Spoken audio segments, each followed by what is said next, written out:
Hello mga ka-reels, nakapagluto naman ng ating inday. Yan.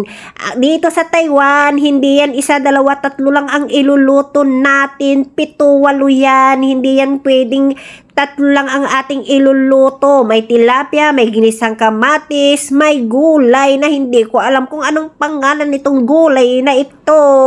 Basta alam ko gulay at marunong akong magluto ng mga gulay. Yan ho.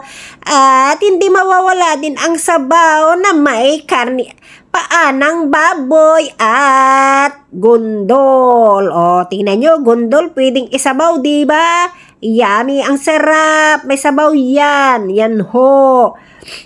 Hindi yan 4 o 3 lang ang ating iluluto. May yan, may gulay yan. Hindi ko rin alam, nakalimutan ko na kung anong pangalan nitong gulay na to. Basta gulay. Marunong akong magluto pero hindi ko alam ang pangalan ng aking niluluto. Basta gulay ho.